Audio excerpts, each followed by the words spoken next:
All right, everyone. Welcome to Let It Grow. This is our Herb Garden 101 workshop, part of our Earth Day, Earth Month series.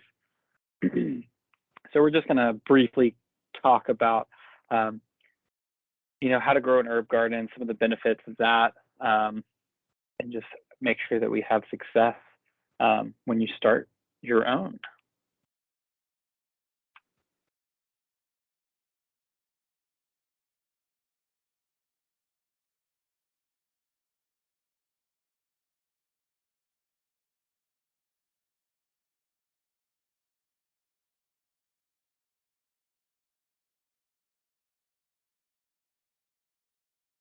All right, there we go.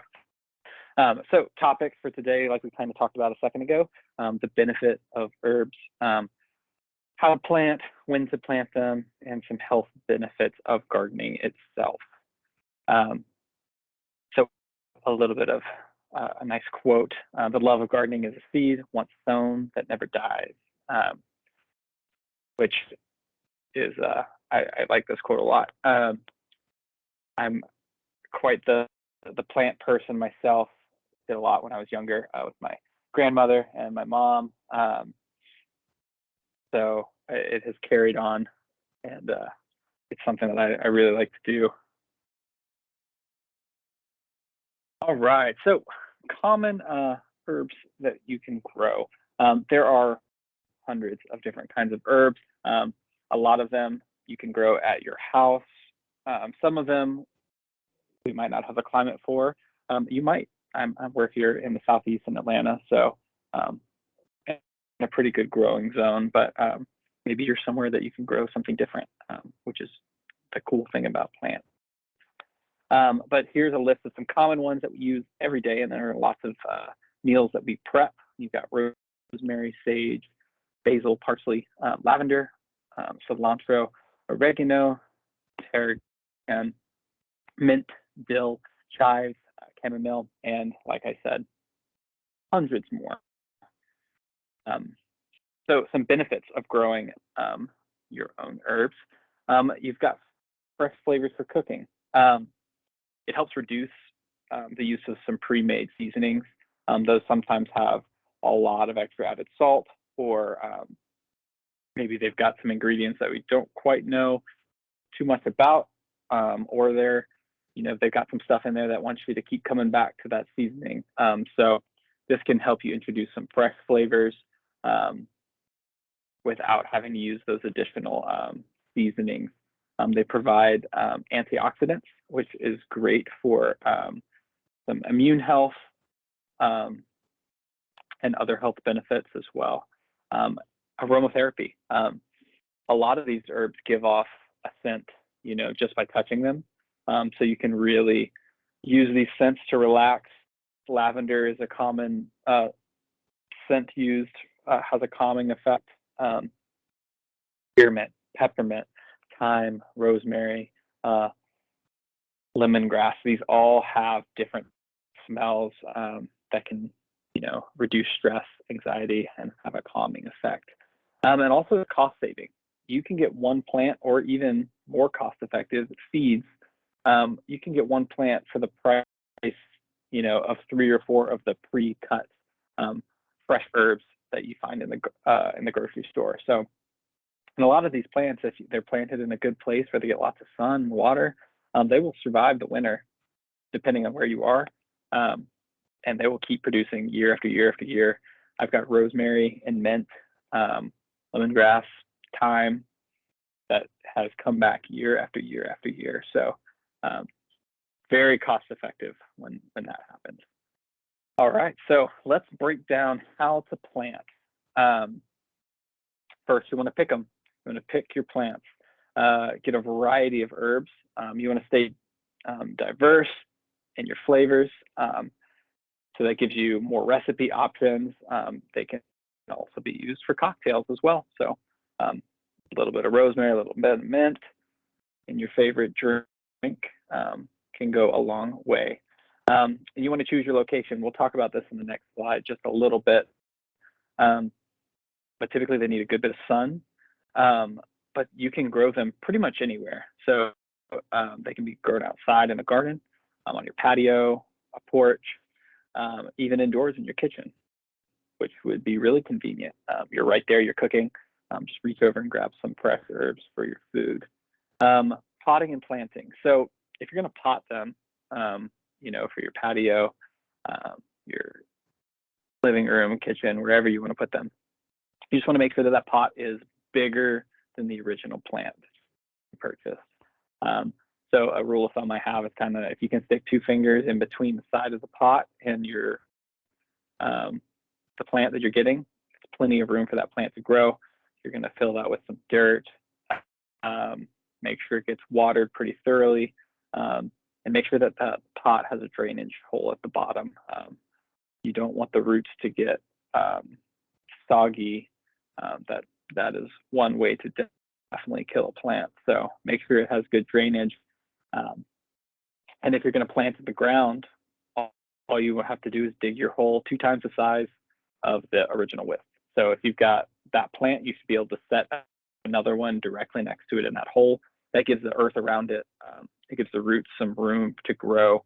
If the ground's tough around it, you plant that, backfill it with some dirt.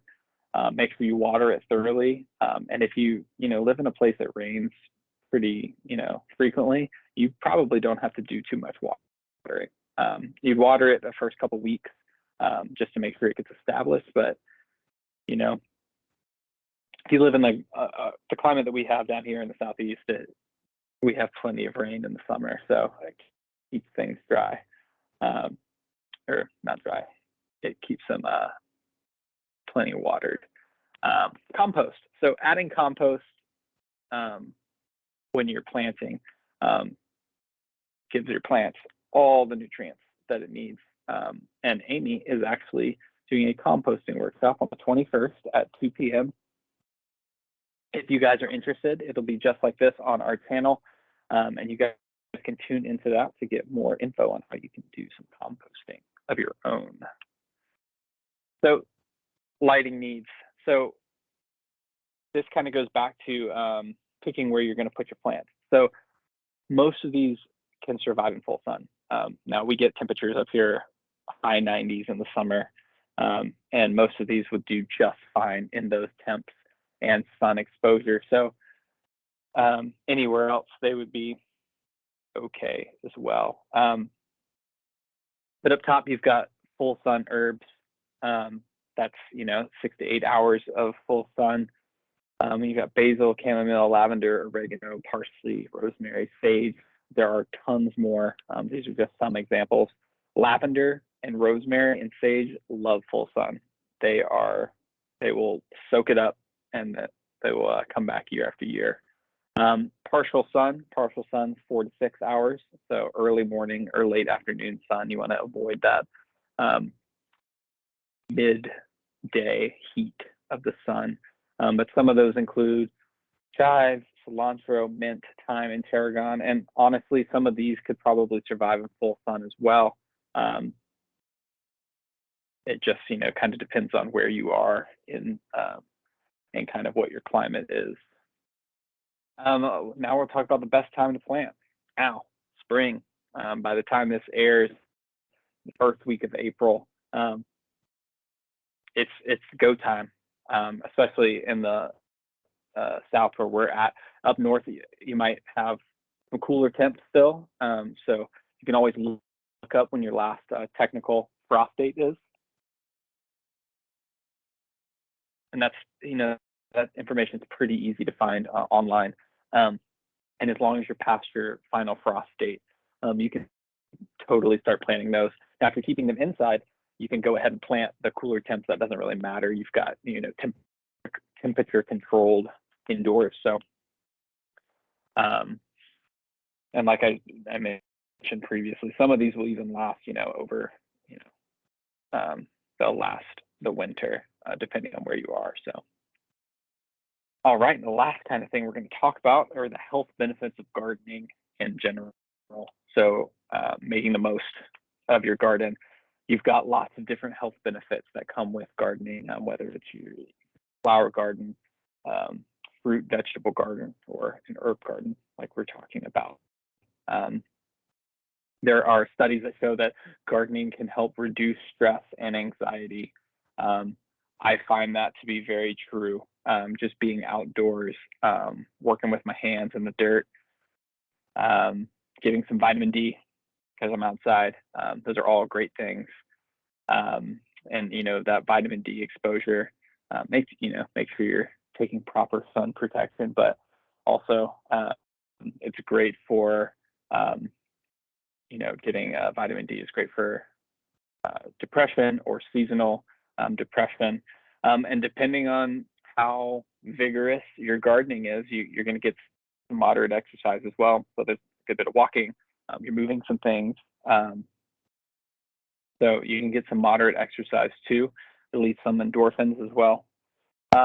It can prolong your attention span. So you're focusing on this one plant. You're trying to grow it from beginning to end. You're trimming it, you're watering it. It allows you to kind of focus on one thing at a time, so it can help boost that attention span. Another thing it boosts is the air quality.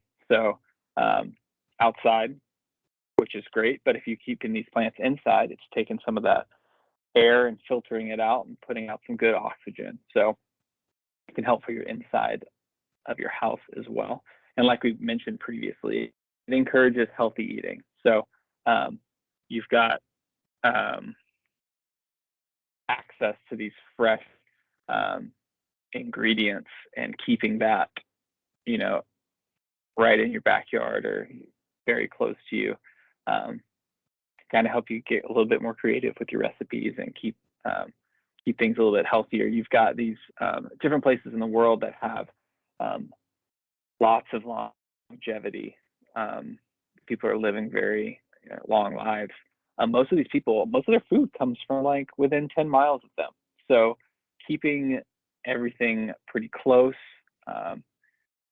you can see how it's made and what goes into that process, is a good thing for healthy eating as well. So,